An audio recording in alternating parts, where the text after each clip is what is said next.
Hallelujah. Thank you. Thank you, Lord. Thank you, God. So I really miss standing here in front of you. And truly, our God is good, giving us every day the privilege to be in His house, to celebrate His goodness, His love, His care towards us. Amen. So, parang inaantok po tayo ah. Inaantok po ba? Nagugutom o ano? Ano ba na-feel natin ngayon? Excited. Maybe some of you discouraged, nakikita nyo, wala kayong katabi. Ipag-pray po natin. Amen? Yung mga naaalala nyo na nakatabi nyo before, pag-pray natin sila. We don't know kung ano yung pinagdadaanan nila. We don't know what they are going through. So, all we can do as their family is to pray for them. Amen? That the next week makikita natin sila ulit. Amen? So, naalala ko nga yung sinabi ni Pas Jojo last Friday na dumating sa point na nandidiscourage siya pag nakikita niya yung kumukonti, yung uma-attend na kukonti yung tao. But then, God reminded him that yung buhay na nabago, na nasaksihan nating lahat, yun yung greatest encouragement sa amin. Amen? Diba? So patuloy po tayong manahalig sa Diyos. Patuloy po tayo lumapit sa Kanya. The more tayo na may pinagdadaanan, the more natin may experience yung power ng Panginoon. Amen? So let us just keep our faith, our trust in Him. Amen? Hallelujah! Sabihin niyo muna sa katabi niyo, Christ is enough. Amen. Christ is enough. Christ is enough. So may tanong po ako sa inyo. Pagka po ba tayo is nakakarinig ng good news is na-excite tayo? Amen, di ba? Maybe good news from family natin na nagkaroon sila ng bagong trabaho, right? Or good news from our friend na sinagot na sila nung nililigawan nila. Amen, right? So it's always feels good pag nakakarinig tayo ng good news. Para excited tayo, di ba? Pag sinabi pa lang sa'yo sa message, oy, may good news ako. Naghihintay na kagad tayo sa i-reply nila, di ba? Pag sinabi sa'yo, ay, bukas ko na lang sasabihin. Hindi na, ngayon mo na sabihin. Ngayon mo na sabihin sa akin yan. Di ba? Ganun tayo ka-excited when it comes to good news. But then, when it comes to bad news, or sabihin natin malungkot na balita, meron ba na-excite sa atin dito? Parang wala tayong makikitang tao na na-excite sa sad news, di ba? Or sa malungkot na balita. Maybe it could be a passing of your loved one, right? Or sasabihin ng friend mo na natanggal ako sa trabaho, wala akong funds ngayon, like this, like that. When we are hearing sad news and problems, hindi tayo na-excite, di ba? Most of the time nga, parang ayaw pa natin ipaalam sa iba yung malungkot na balita na yon, right? We're just keeping it ourselves. Kasi nga, sad news, when we receive it and when we share it to others, nakaka-create ito ng kalungkutan sa atin, right? Depression, anxiety, stress. Yun yung nakikreate sa atin ng malungkot na balita eh. Nababago bigla yung mood natin. Imagine, for the whole day, you've been very happy, very energetic. Then, just one click, na-receive mo yung malungkot na balita na yon. Mababago bigla yung mood mo, di ba? Malulungkot ka, madidepress ka. And you will think of it. Lagi mo naisipin yung malungkot na balita na yon. Right? But then, today, we will be going to talk about one sad news and one good news. Yung pag-uusapan natin today. Na makikita natin kung ano yung, bakit kailangan natin malaman yung malungkot na balita na to. And this sad news will remind us or will open our eyes na mahalaga pala itong malungkot na balita na itong malaman natin para mas lalo natin ma-appreciate yung good news na pag-uusapan natin. Amen? So maaari nga, di ba? Maaari nga, di ba, yung most of the time is talagang ayaw natin ipaalam yung mga bad news na yan, yung mga sad news na yan. But today, God will remind us. God will speak to us kung ano ba yung kahalagahan ng bad news na to o yung sad news na to na ipaparating niya sa atin. In order for us to remember to be appreciative sa good news na meron siya para sa atin. And of course, this sad news will open our eyes or remind us more about God's grace, mercy, and love towards us. So kung titingnan natin, meron din pala tayong makuha ang benefit from the sad news, di ba? So hindi lang siya puro sadness, especially when it comes to the good news of our salvation. Meron tayong makukuhang maganda dyan. So there's a short background before we go to our text today. So our message will be coming from the book of Ephesians. So Ephesians is, ang tawag po doon sa mga nakatira sa Ephesus is Ephesians. So Paul is writing them this letter. Kasi makikita natin yung Ephesus is yung location niya, yung geographical location niya is, masasabi natin, para siyang center ng business, center ng iba-ibang mga paniniwala. So pakaraming tao po doon na iba-iba yung wino-worship nila. So that's why Paul is writing to the believers in Ephesians na ito yung way kung paano dapat kayo mamuhay as a Christian. Kasi Paul spent his time ministering on that place. And then, kung gusto nyo makita yung story pa nun, you can read it on Acts 19. So doon po ipapakita yung story about that, Paul's ministry in Ephesus. So, the book of Ephesians starts by telling us of God's work in eternity past.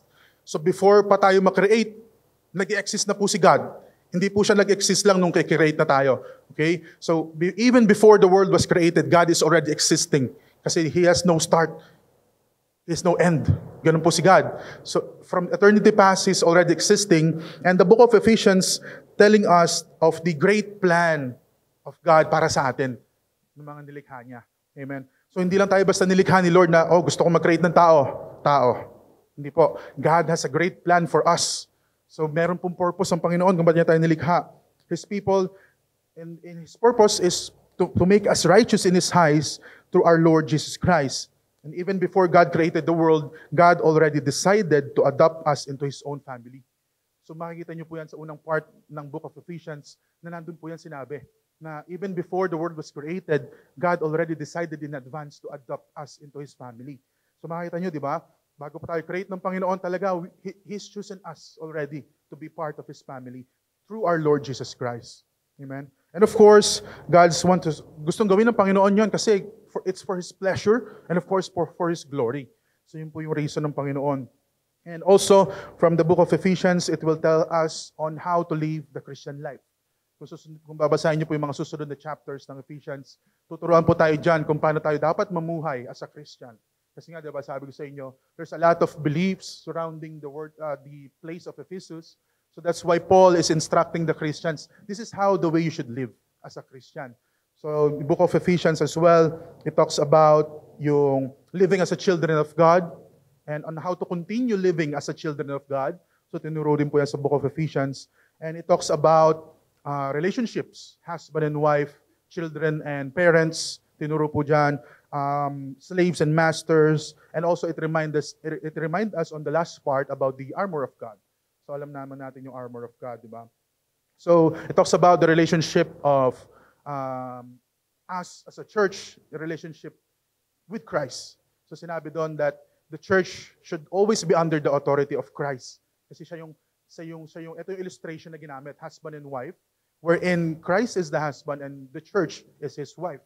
So sinabi doon kung gaano kamahal ng Diyos ang kanyang church. Amen? The same thing for the church that should be always under the authority of Christ.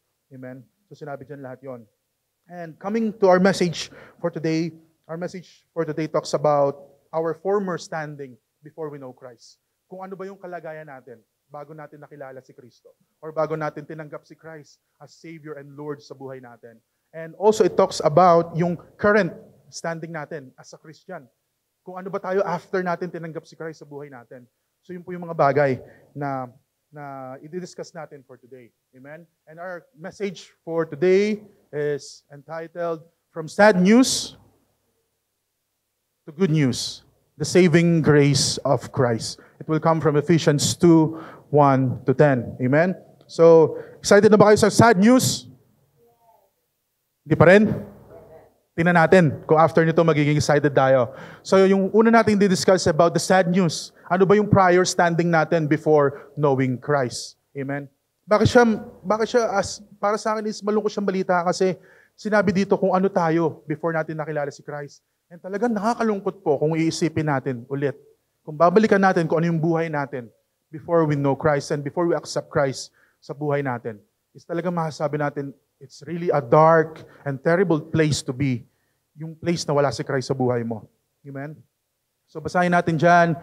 Sinabi dyan is, once you were dead because of your disobedience and your many sins, you used to live in sin just like the rest of the world, obeying the devil, the commander of the powers of the unseen world. He is the spirit at work in those hearts who refuse to obey God. All of us used to live that way, following the passionate desires and inclinations of our sinful nature. By our very nature, we were subject to God's anger just like everyone else.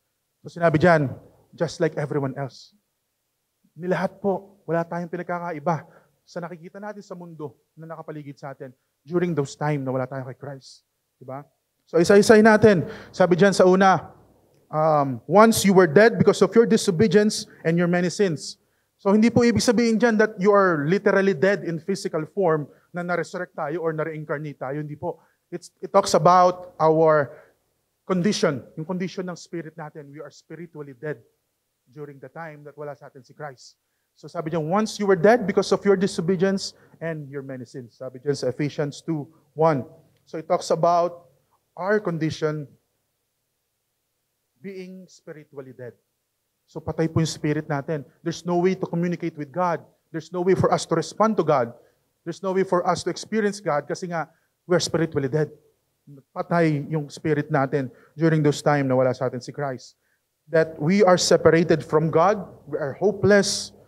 Wala tayong purpose sa buhay. Without Christ, we're just simply lifeless, incapable of responding to God, and incapable of doing His will. So ganyan po yung sitwasyon natin. During the time na wala sa atin si Christ, wala tayong meaning. We're lifeless. We're hopeless. Parang walang purpose yung buhay natin. Kasi nga we're spiritually dead. Hindi natin alam kung ano yung will ng Father natin para sa atin. Because there's no way for us to communicate because we're dead spiritually.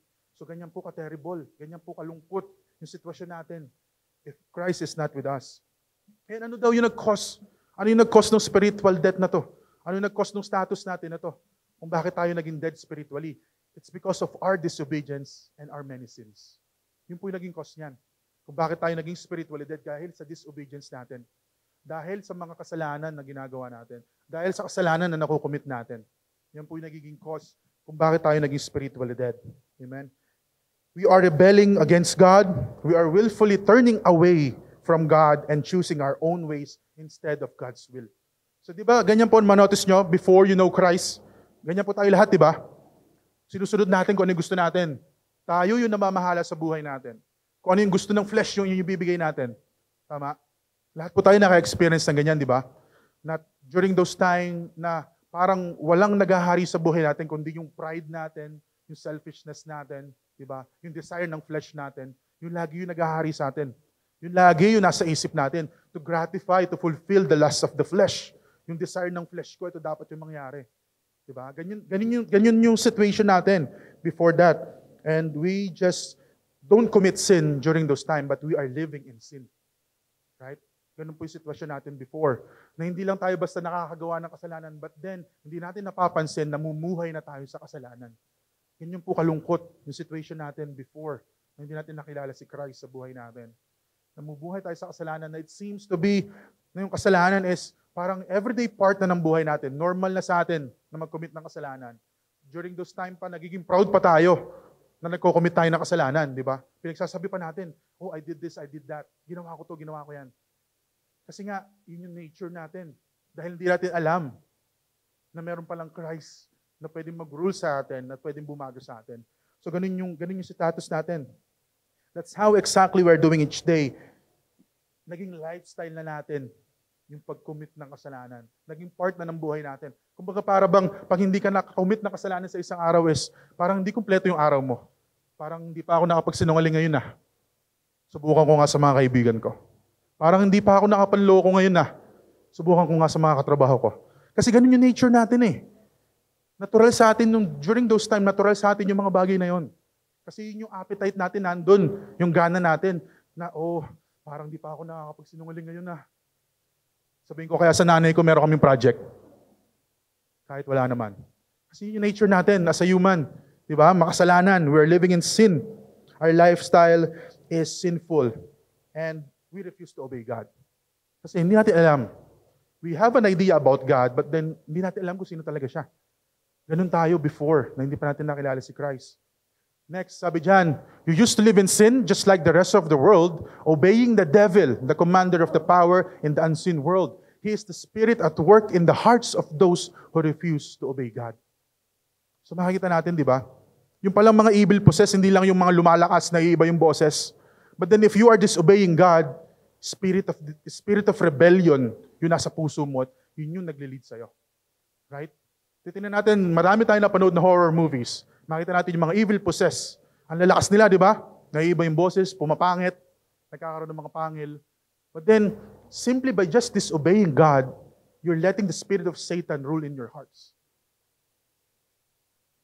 So hindi na po natin kailangan lumakas, pumangit, or mag-express ng mga kung ano-anong di natin ma-explain na bagay, just like the movies, but then just simply disobeying God, you're letting Satan rule into your hearts. Sabi po dyan sa Bible, di ba? In the power in the unseen world, He is the Spirit at work in the hearts of those who refuse to obey God. So during those time po, we are always refusing to obey God. All of the time, we are refusing to obey God. Pag sinabi ni God sa atin, ito ang gawin mo, no Lord, mas okay yung plano ko. And that mere fact that we are disobeying God is we're letting Satan deceive us into his lies and deception para tayo mapalayo sa Panginoon. So yun po yung nangyayari. Before Christ found us, before we came to know about Christ, we are living according to the world values. Nakaayon po tayo sa sistema ng mundo na ginagalawan natin. Kung ano yung trend, kung ano yung nakikita natin, na it seems right sa paningin natin, yun yung gagawin natin. Kasi yun yung alam natin eh. Hindi pa natin alam when it comes to right and wrong sa standard ng Panginoon. We are just basing our standards sa standard ng mundo. Na when it seems okay sa karamihan, okay na rin para sa atin. We will accept it. Kapag ginagawa naman ng karamihan, gagawin ko na rin. Kasi yun naman yung nakikita ko. But hindi po ganon. Right? God, we are slaves to the world system influenced by Satan, leading people away from God. So si Satan po yung nag-i-influence sa sistema ng mundo na to. And kung makikiayon tayo sa sistema ng mundo na yun, then we are letting Satan deceive us. We are letting Satan take us away from God. So yun po yung ginagawa natin. Pag tayo nagre-refuse sa gusto ng Panginoon, and as we reject God in our lives, we became under the influence of Satan's rebellious spirit. Yun po yung nangyayari sa atin. When we became under the influence of Satan or sistema ng mundo na to, then nagiging under tayo ng rebellious spirit na yon, na laging gusto mag-rebel sa Panginoon, na ayaw laging gawin yung will ng Panginoon. Can you imagine, church? It says in the Bible, if you wish to obey God, the spirit of the devil is the one at work in your heart. Kaya niyo po bang imagine ngayon yon? Na ganun pala ako before. Yung spirit pala ni Satan, yun nasa puso ko. Yung palang rebellion na yun. Kaya ayoko mag-obey sa Panginoon. Yung pala yung nanahan sa akin. Yung kind ng rebellious spirit na yon. Parang ang hirap isipin ngayon, di ba? Na nakilala mo na si Christ. Na ganun pala ako before. Na ganun pala yung sistema ng buhay ko before. Terrible and dark place, mga kapatid. Kung isipin natin, ayaw na natin bumalik doon sa sitwasyon na yon, di ba? Kasi talagang masasabi natin, when it's a place na wala doon ng Panginoon, it's really a terrible place to be. Napaka-terrible po ng place na yan. That's why, during those time, wala tayong conviction, di ba? We are just saying what we want to say. We will curse anyone that we want to curse. Gagawin natin yung gusto ng flesh natin na laging nakakontra sa gusto ng Panginoon para sa atin. Walang conviction sa atin kasi hindi yung Holy Spirit yung naninirahan sa atin. It's a spirit of rebellion na meron sa puso natin. Tapos may ganun na lang yung paggawa natin ng kasalanan. It seems so natural for us to commit sin. Most of the time, we feel so proud committing sin. Di ba? Magsisiklib tayo kahit wala tayong sakit. Pagsasabi pa natin sa mga tropa natin, "Oy, tol, pre, nagsiklib ako ngayon, saan tayo pupunta? Naloko ko na naman yung amo ko." Ganyan po yung nangyayari, di ba? Niloloko natin yung parents natin, niloloko natin yung mga nakapaligid sa atin. Even God, niloloko natin ng Panginoon. Kasi ganyan po yung naninirahan sa atin before. Nung wala sa atin si Christ, ganyan po yung status ng puso natin. Satan is controlling us through lies and deception which appears so enticing to us. During those time na wala sa atin si Christ, pag nagkaroon tayo when Satan is presenting us a chance to commit sin, lagi natin ginagrab yung pagkakataon na yon to commit sin. There's a chance for me to lie. Para makapanlamang ng kapwa ko, I will grab this opportunity to lie. Meron akong problema, hindi ko malusutan yung customer ko, I will grab this opportunity to lie para lang makaalis siya sa harapan ko. Ganun kasi yung sitwasyon natin before. When we are tempted to commit sin, wala tayong kapangyarihan para tumanggi. Kasi yun yung nature natin. Yun yung nasa puso natin. Natural lang sa atin yung paggawa ng kasalanan. Wala tayong power to refuse. Wala tayong power to say no to sin. But that's the beauty of our Lord. Diba? Now that we know about Christ, we have now the power to say no to sin. Kaya na nating i-refuse yung kasalanan. Kasi si Christ na yun naninirahan sa atin. It's the Holy Spirit who's leading us. Di ba? Yun po yung nangyari when we know about Christ sa buhay natin. And that's why during those times, we are always gratifying the desires of the flesh. Kasi nakaayon tayo sa sistema ng mundo. And we are refusing the Spirit of God to indwell in us. Ano pa yung sabi dyan? This is the most terrible part.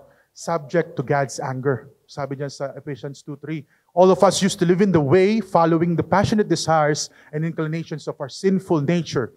By our very nature, we were subject to God's anger, just like everyone else.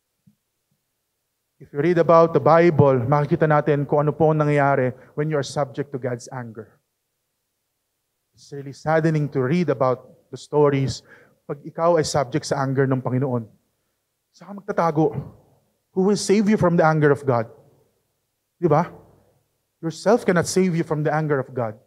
He's the Almighty, He's the Creator. He's the all-powerful one. And masasabi ko po, na if you're under the anger of God, if you're an enemy of God, it's a terrible place to be. It's a terrible place to be. Kung pamimiliin po kayo, ano mas gusto nyo, kaaway kayo ng Diyos o kakampi kayo ng Diyos? Kakampi tayo ng Diyos, di ba? Kasi dito po ito parang movie na pagka ikaw yung kaaway is dumadating yung time na nagiging hero pa sila in the end.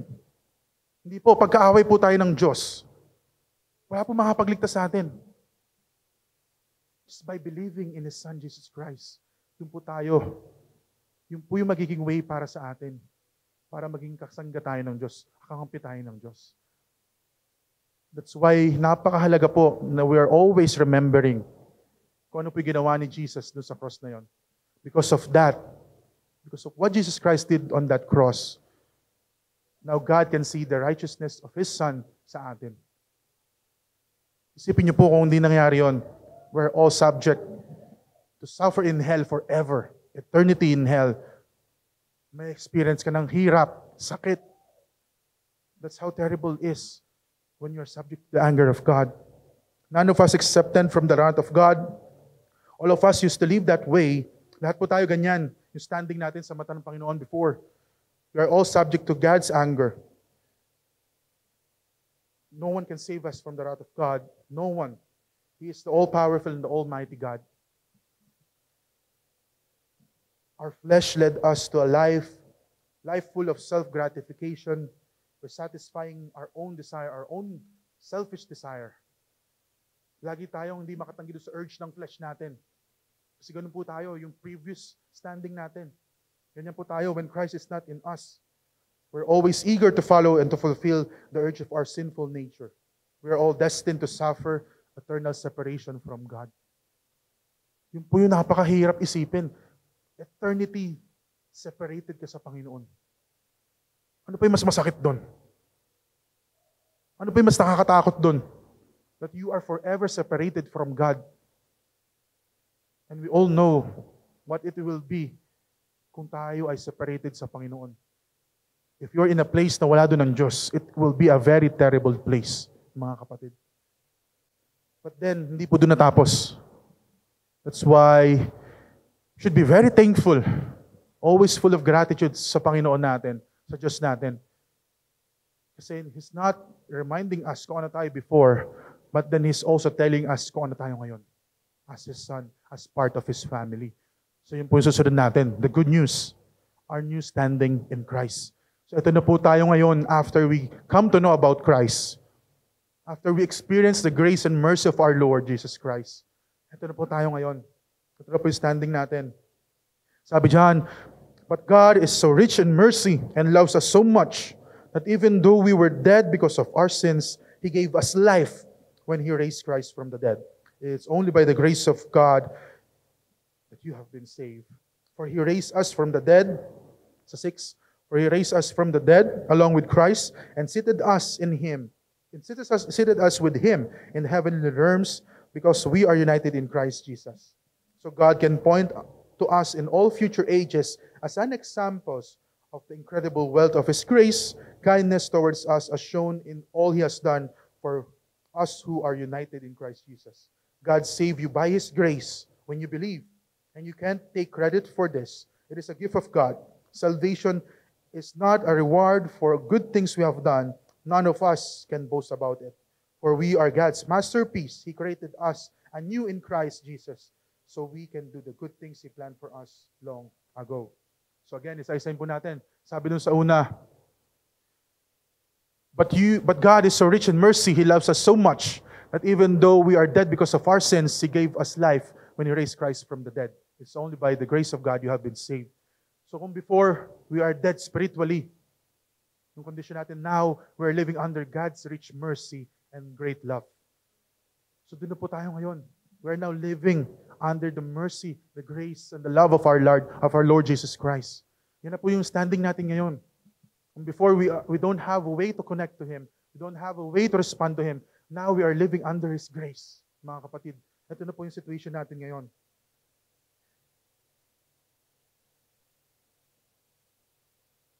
So first, titingnan natin is living under God's rich mercy and great love. In these following verses, Paul shifts our focus from being helpless to God's wonderful character.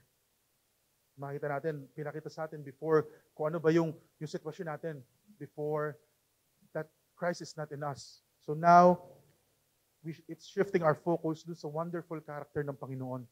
His rich in mercy, abounding in grace, and His great love towards us. God is abounding in mercy, and He loves us so much through His Son, our Lord Jesus Christ. He did not give the judgment that we deserve. We all deserving of God's righteous judgment para sa atin. We're all deserving to go to hell, to suffer because of our disobedience, because of our sins.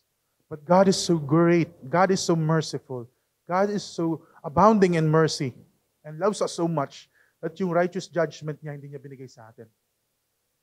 That instead, His Son, our Lord Jesus Christ, suffered on that cross for our redemption, to pay for our sins, para yung judgment na yun di natin ma-experience. Can you imagine it, church? Ganyan po kabuti ang Diyos sa atin. Ganyan na lang katindi yung pag-ibig niya sa atin. Wow. Our Lord is so great. God's love is not minimal. It's so immense and it is demonstrated in action. Hindi lang mo puro salita ang Diyos. Hindi lang niya sinabi niya mahal niya tayo. He demonstrated it through His Son, Jesus Christ. Yun po yung greatest display ng love ng Panginoon. Kung sasabihin nyo, gaano tayo kamahal ng Diyos? Look at Jesus Christ. Ano nangyari kay Jesus Christ para sa atin? Ganyan tayo kamahal ng Diyos.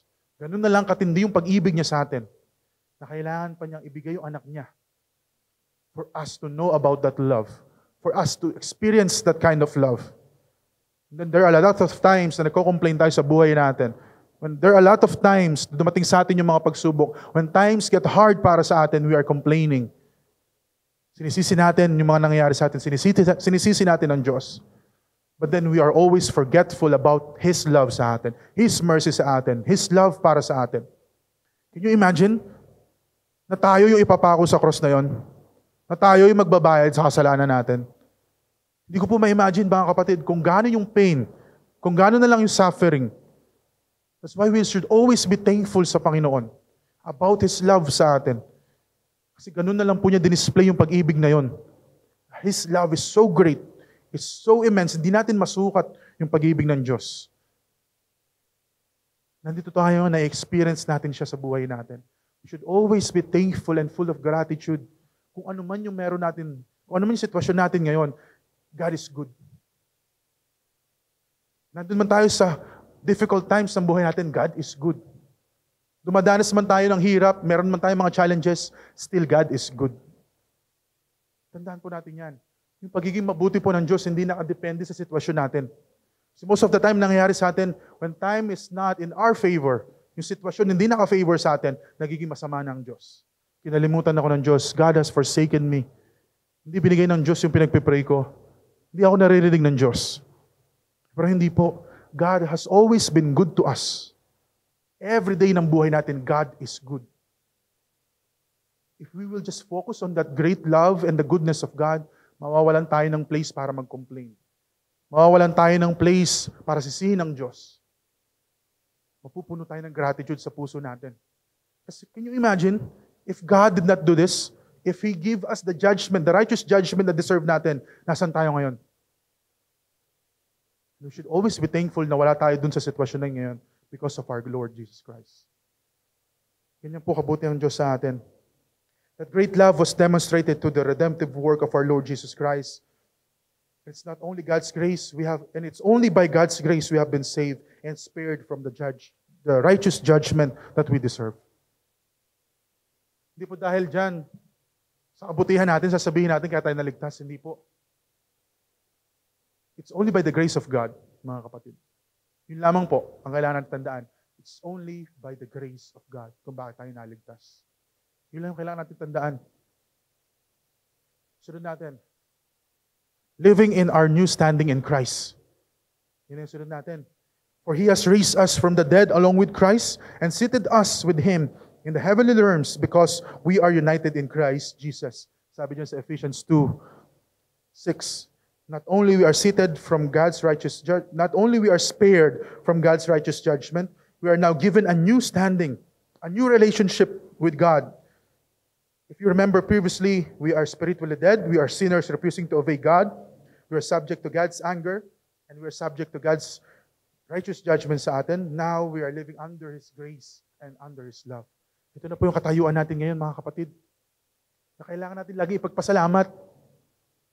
Kasi hindi lang tayo binigyan ng Panginoon, hindi lang tayo niligtas dun sa judgment na yon, but then binigyan niya tayo ng bagong buhay. As a Christian, as a believer, as part ng family niya, God gave us a new life. Ito na ngayon yung buhay. Na kahit na meron tayong pagdadaanan, kahit na nagiging challenging sa atin yung buhay, we have joy and peace sa puso natin. Kasi yan na tayo ngayon. Namumuhay na tayo, naaayon sa kagustuhan at kalooban ng Diyos.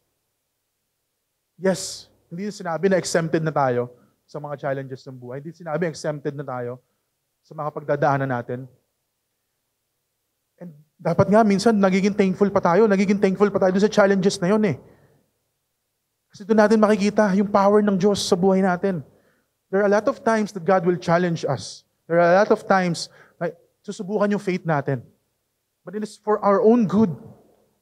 Para po sa atin yun, sa benefit po natin yun kung bakit nangyayari yun. Why God is allowing us these challenges sa buhay natin. Why God is allowing us to feel, to experience the suffering. Kasi gusto niya tayong matuto. Gusto niya tayong lumakas. Gusto niya yung faith natin, lalo pa ma-express through those challenges at yung pangalan niya maitaas sa pagsubok natin na yun. Yun po kailangan natin tandaan. It's not for us to feel helpless. It's not for us to surrender na lang, give up na lang lahat. God is letting us experience doon sa breaking point ng buhay natin. Bakit? Para mas ma-experience natin, para mas ma-display yung power niya kung ano kaya niyang gawin sa atin. Yun po ang power ng Diyos sa atin. We now experience the same power that raised Christ from the dead, and we share Christ's victory over sin, death, and grave. Do you believe that? Na meron po kayong power over sin? Amen? At ngayon, yung grave, wala ng power over you kasi binigyan ka ng Diyos ng eternal life if you believe in His Son. Amen? Naniniwala po ba kayo na yung death, hindi na yun yung pinaka-nakakatakot na bagay para sa atin during those time na hindi tayo Kristiyano? Amen? Now we look unto death as start of a new life in Christ. Yung death ng physical body natin na to is a start of our eternal life with Him. Di po ba? Before, yun yung pinaka-nakakatakot na bagay para sa atin, yung kamatayan. Bakit? Kasi hindi tayo sigurado. Wala pa naman nakapagkwento sa atin kung ano yung buhay after death, di ba? Wala pa naman. During those time na tayo ay nasa mundo, meron na bang kaibigan nyo na nagsabi na, oh, okay lang pala mamatay, kaya hindi mo makilala si Christ. Okay naman pala eh. Hindi naman pala ganun kasama. Wala pa naman po tayo na-experience na ganun, di ba? But then God is telling us that in Christ, kung na kay Kristo ka, sinasabi niya kung ano yung buhay, eternity kasama siya. Di ba? Yun po yung kagandahan ng tayo ay nasa Panginoon. If we belong to the family of Christ, if we belong to the family of God, alam po natin yung buhay natin after, yung buhay natin dito sa mundo na to. And that's what we are excited about. Hindi po ba? Na hindi na tayo ngayon natatakot na mamamatay tayo, tihiwan natin yung mundo na to. Kasi nga, alam natin kung ano yung susunod. Alam na natin yung next part, di ba? Amen? And during those time, sin and death is having the power over us. Nakokontrol tayo ng kasalanan. But now that we are a new creation, a new life has given to us. When God raised Christ from the dead, now we are experiencing that same power. That's why meron tayong power ngayon to refuse sin sa buhay natin. Meron tayong power ngayon na sabihin sa kasalanan na hindi kita pananalunin ngayong araw. Get away from me, Satan. You don't have power over me. Because my God is powerful. We're all victorious together with Christ. We are seated in honor and in security covered by His love. So meron na po tayo ngayong security kahit na nabubuhay pa tayo ngayon dito. Hindi yung security na inaalay sa atin ng mundo, but then yung security na meron tayo kay Christ. Yung eternal life kasama ang Panginoon. Yun po yung security natin. At even though nakikita natin sa mundo, ang daming ino-offer sa atin ng mundo kung anong klase ng security yung dapat meron ka. Security sa trabaho, security sa magandang buhay, security pag magre-retire ka na, security pag hindi ka na magtatrabaho. All of those are security na ino-offer ng mundo at lahat sila may hangganan. But then the security na ino-offer sa atin ng Diyos, eternal. Secure mismo yung buhay mo. Hindi lang yung buhay mo dito. We have security in our Lord Jesus Christ. Kasi yun na yung bago nating standing ngayon. Yun na yung isa sa mga kagandahan. When we come to know about Christ, when we accepted Him sa buhay natin, hindi na tayo ngayon nangangamba kung ano ba yung mangyayari sa akin. Alam na natin kung ano yung mangyayari sa atin. It's already been revealed to us by our Lord Jesus Christ. Through our Lord Jesus Christ, by our God. Alam na natin kung ano yung susunod natin. Next, living under God's purpose. Kung before we are living, wala tayong meaning yung buhay natin. No? We are living our life na walang purpose. Ginagawa lang natin basta kung ano yung gusto natin. Ginagawa natin kung ano yung dinidikta sa atin ng mundo. But then now, we are living under God's purpose. Sabi dyan sa 7, so God can point to us in all future ages as an example of the incredible wealth of His grace and kindness towards us, shown in all He has done for us who are united in Christ Jesus. The ultimate goal of our Lord Jesus, of our God, is to display His grace throughout eternity. Kung bakit tayo niligtas ng Diyos? Para gusto niya ipakita sa lahat ng tao kung gaano kalawak yung grace niya, kung gaano ka-great yung love niya para sa atin na kanyang nilikha. Our salvation isn't just for our own benefit, it's to glorify God and to show His grace forever. Yan po yung isa pa, reason. For all time, believers will be living evidence of God's mercy. Because now we are living under the purpose of God. Ginagamit niya tayo para ipakita sa mga ibang tao na merong isang God na merciful, merong isang God na loving, merong isang God na gracious, na gusto ko rin makilala mo para ma-experience mo yung goodness ng Panginoon na na-experience ko ngayon. Hindi lang po tayo kanirate ng Panginoon, hindi tayo niligtas ng Diyos para lang bumalik tayo sa dati nating buhay. Para lang sayangin natin yung ginawa niya na yon. Ginawa tayo ng Panginoon to glorify Him. Gawin natin yung kalooban niya. For us to be a living witnesses of the goodness of God. I-share sa tao na hindi pa nakakilala sa Kanya na merong Diyos na pwede mong pagkatiwalaan ng buhay mo. Na merong Diyos na pwede kang lapitan. Na merong Diyos na pwedeng bumago sa buhay mo. Yun po yung isang gusto mangyari ng Diyos. Salvation, position, blessing flows from being in Christ. Yung salvation natin, yung blessing na meron tayo ngayon, yung life na meron tayo ngayon, it all comes from the Lord through our Lord Jesus Christ. If you will believe in Him. Kung paniniwalaan natin, yung ginawa ni Christ dun sa cross na yon, if we will believe in that, makakasiguro tayo that we are in Christ. We will all live as a living testimony the goodness of our God sa buhay natin. We don't live under the influence of the world system anymore, mga kapatid. Hindi na tayo dapat doon namubuhay. When we accept Christ sa buhay natin, hindi na tayo dapat nagpapa-impluensya sa sistema ng mundo na ginagalawan natin. It will be difficult for us, definitely, kasi against na tayo sa sistema ng mundo. Now we are in accordance to sa kalooban ng Diyos sa buhay natin. Now we are living under God's purpose, spared from the judgment that we deserve, for us to live a life reflecting His wonderful grace sa mundo na to. Para ipaalam sa mundo na to, na hey, merong isang Diyos. He's abounding in love and mercy. His love is so great. Kung sa tingin mo, hindi mo na kaya magbago, kaya kang baguhin ng Diyos. Kung sa tingin mo, wala ka ng pag-asa, may pag-asa sa Diyos. Kung sa tingin mo, eto na yung katapusan mo. That you are so in depth of sin. Napakadami ko ng kasalanan, iniisip mo. Na wala na akong chance para patawarin pa ng Diyos. No. God can forgive you. If you just turn away from your sin, tatalikuran mo yung kasalanan mo at babalik ka sa Diyos. Kaya kang patawarin ng Diyos, mga kapatid. That's how wonderful, that's how glorious the grace of our Lord, the grace of our God is working in us. Susunod natin. Now, we are saved by grace through faith and not of our works. It's only by the grace of God kung bakit tayo naligtas. God saved you by His grace when you believe. And you cannot take credit for this. It is a gift from God. Salvation is not a reward for the good things we have done, so none of us can boast about it. Napakalinaw po sinabi. It is a gift from God. Salvation is not a reward for the good things we have done. None of us can boast about it. Ang linaw po sinabi sa Bible, yung salvation na meron tayo ngayon, is not because of the good things na ginawa natin, but only by the grace of God. The moment you believe in His Son, Jesus Christ, you are receiving this wonderful gift na wala tayong binayaran doon sa gift na yon. Binayaran ni Jesus yung regalo na yan.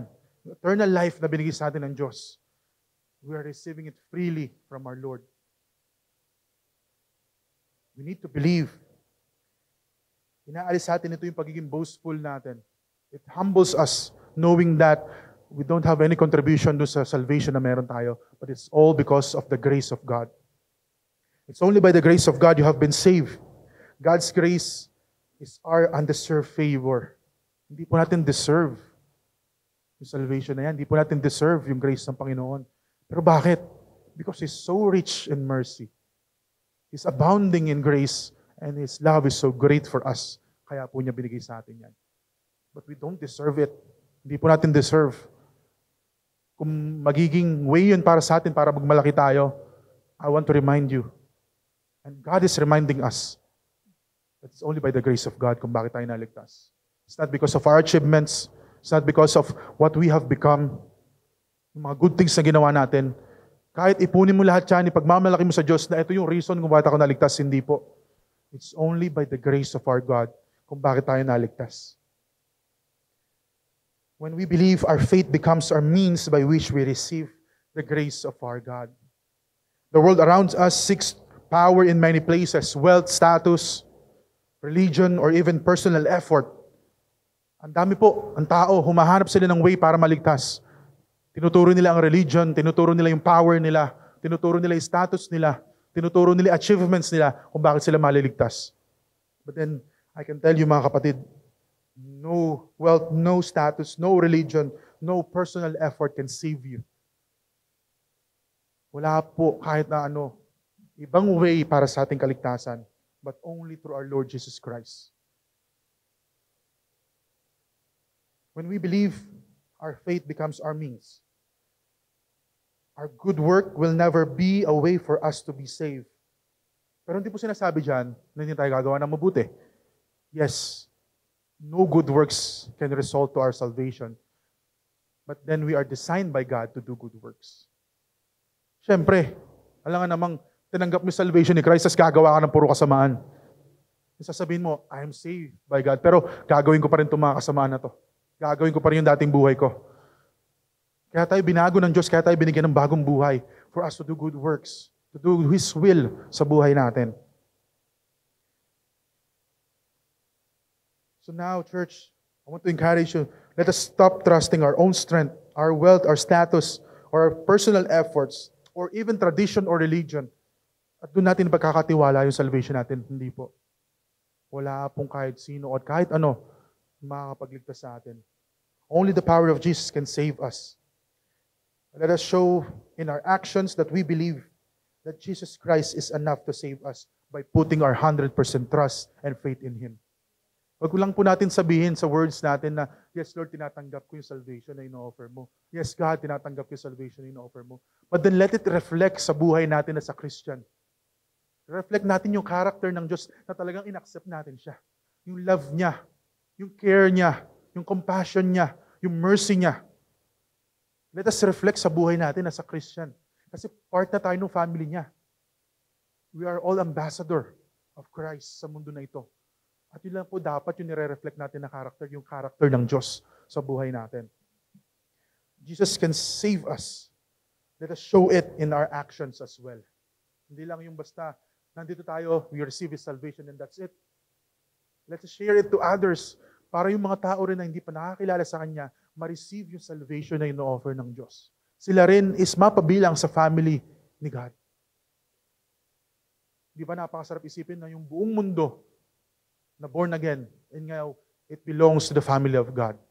Di ba? Walang gulo, walang kaguluhan, walang pride. Kung lahat tayo naiintindihan natin yung pag-ibig ng Diyos. Yan po yung kagandahan. And no amount of good deeds can earn salvation. There is no room for pride or self-glory in our salvation. It's all about Christ. We can never boast about our salvation.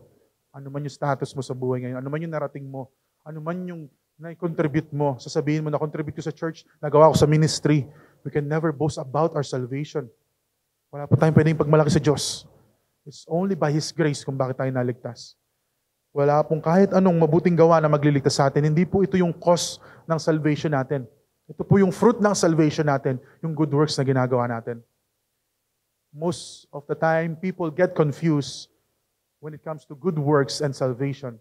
Tandaan lang po natin lagi, our salvation only comes from the Lord. Wala pong ibang way para sa atin maligtas. It's only by the grace of God kung bakit tayo maligtas. Salvation is never about what we have done, what we accomplish, or what we earned, but it's all about what Jesus Christ did on that cross. It's all about what Jesus Christ did on that cross. Because of His redemptive work, kung bakit tayo naligtas, if we believe in our Lord Jesus Christ, then we have the wonderful privilege to receive that gift from our God. Lastly, titingnan natin, now we are living as God's workmanship. Sabi sa 10, for we are God's masterpiece. He has created us anew in Christ Jesus so we can do the good things He planned for us long ago. Hindi po tayo aksidente na ginawa lang ng Panginoon. God intentionally created us. God designed us with purpose and beauty. Salvation is more than forgiveness. It is transformation. Being made anew in Christ. You will see people who accepted Christ as their Lord and Savior having a new and changed life. Kung bakit makapamansin niyo po, yung mga Christian, ganun yung pattern ng testimony nila. From being bad, from being sinful, now being in the family of Christ. Having and sharing this wonderful life na meron sila ngayon. And yun po yung meron tayo ngayon. Yung bagong buhay na meron tayo. Yung binigay sa atin ng Diyos. Yung bagong buhay na to, na na-experience natin siya. Yung bagong buhay na to, na nafe-feel natin yung pag-ibig niya. Yan na po yung napakagandang buhay na meron tayo ngayon. That we are in Christ Jesus, our Lord.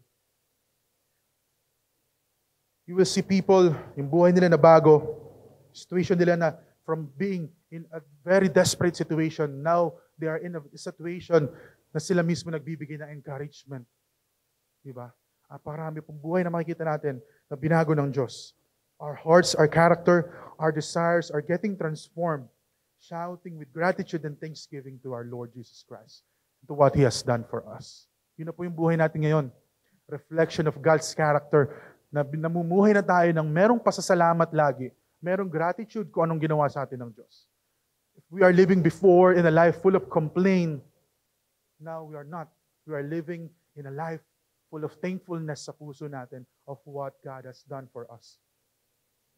It's very important to remember, church, I want to remind you again that good works is not the result. Good works is not the result. Good works are the result, not the cause of our salvation. I just want to remind you again na hindi po yung good works natin yung nagkakos para sa atin para maligtas. Yun po yung result ng salvation natin na naturally natin na-express sa ibang tao after the time na na-receive natin yung salvation na ino-offer sa atin ng Diyos. Natural po yung mag-overflow sa atin yung character ng Diyos na yan because of our gratitude, because of our thankfulness of that salvation na na-receive natin. But it will never be good works na magkukos sa'yo para maligtas. But then it's very important for us to do good works kasi dinisign po tayo ng Diyos para gawin yung good works na yan. Good works are fruit, not the root of our salvation, for salvation is rooted alone on God's grace. Through believing in His Son and our Lord Jesus Christ, God prepared these good works in advance, leading us to a life which has a divine purpose. When it comes to our salvation, we can trust Christ and not ourselves. When it comes sa salvation natin, kay Christ lang tayo makapagtiwala at never sa sarili natin. Stop trying to earn salvation through your own efforts. Rest on Christ's unfinished work. Rest on that Christ finished work on that cross. Tama na po yung pagtitiwala natin sa sarili natin. Na kaya natin, na meron pang ibang ways sa salvation. Doon lang tayo manahan. Doon lang tayo magtiwala sa ginawa ni Christ doon sa cross na yon. It's all finished. Tinapos pong lahat ni Christ doon sa cross na yon. This message is calling us to humble ourselves. Give God all the glory for our salvation. No pride, no self-righteousness. This message is calling us to live out a purpose, serve, love, and glorify God in all we do. God save us because He has a purpose para sa atin. Gusto ng Panginoon na tayo ay mamuhay na naayos sa Kanyang kalooban. I-reflect natin yung character niya at makita din ng tao kung ano yung salvation, kung anong kind ng salvation yung meron tayo. Sila rin ay mag-glorify sa Panginoon na ma-experience nila yung this wonderful gift ng salvation na meron tayo ngayon. Jesus Christ is the only way for salvation. Sinabi po yan sa Acts 4:12, there is no salvation in no one else. God has given no other name under heaven by which we must be saved. It's only to the name of our Lord Jesus Christ. Wala pong ibang way sa salvation, mga kapatid. Kung sinasabi sa inyo ng mundo na meron, huwag po kayo maniwala. Kung sinasabi sa inyo ng mundo, meron ditong shortcut para sa salvation, meron ditong detour para sa salvation mo, huwag po kayo maniwala. It's only through our Lord Jesus Christ kung bakit tayo maliligtas. It's by the grace of our Lord. It's by the grace of God kung bakit tayo maliligtas. Wala pong ibang way para sa atin maligtas, mga kapatid. That's why I want to encourage you. Kung hindi nyo pa pinagkakatiwala yung buhay nyo kay Christ, now is the time. Ngayon po yung time, mga kapatid, para ipagkatiwala nyo yung buhay nyo sa Kanya. Now is the time to accept Him as your Lord and Savior sa buhay nyo. Kung never nyo pang binigay yung 100% trust nyo o yung faith nyo kay Jesus, ngayon po yung pagkakataon, mga kapatid. God is calling us today to trust in Jesus, to give our 100% trust and faith sa Kanya para tayo maligtas. This is the time, mga kapatid. There's always an urgency when it comes to our salvation, mga kapatid. We don't know when is the time Jesus is coming back. Kaya kung hindi mo pa pinagkakatiwala yung buhay mo sa Kanya, ngayon na yung pagkakataon para ipagkatiwala mo yung buhay mo sa Kanya. O kung na-feel mo naman na parang pinagkatiwala mo na yung dating buhay mo kay Jesus, pero bakit parang lumalayo ka sa Kanya ngayon? You're drifting away, nahahata ka na naman pabalik sa sistema ng mundo. Now is the time to recommit yourselves to God. Now is the time para ibalik mo yung commitment mo sa Kanya. Na Lord, thank you for reminding me that I belong to you na pala. Thank you, Lord, for reminding me na hindi na pala ako under the influence of this world. Hindi na pala ako, Lord, dapat nakikiayon sa sistema ng mundo, Lord. Na Lord, yung pala makikita ko sa mundo is all these deceitful things na maglalayo sa akin sa'yo. Now is the time to recommit ourselves to the grace of our God. The world system will always tell you, life is too short, do what you want to do. Yan po yung sinasabi sa atin lagi ng mundo. Napakahigsi lang ng buhay mo dito, gawin mo na kung gusto mo. Magpakasaya ka, gawin mo lahat. Huwag mo isipin yung mga tao na nakapaligid sa'yo, basta masaya ka, gawin mo. But then I want to tell you, my brothers and sisters, life with God is eternal. We should prepare and invest on it. Kung sinasabi sa'yo ng mundo na gawin mo yung lahat ng gusto mo habang nabubuhay ka dahil maiksi lang ang buhay, I want to tell you na yung buhay kasama ang Diyos, eternal. Let us prepare for it and invest on it. Huwag nating ubusin yung oras natin, sayangin yung oras natin sa mga bagay na ino-offer sa atin ng mundo. But then let us prepare for the life of eternity kasama yung Diyos natin.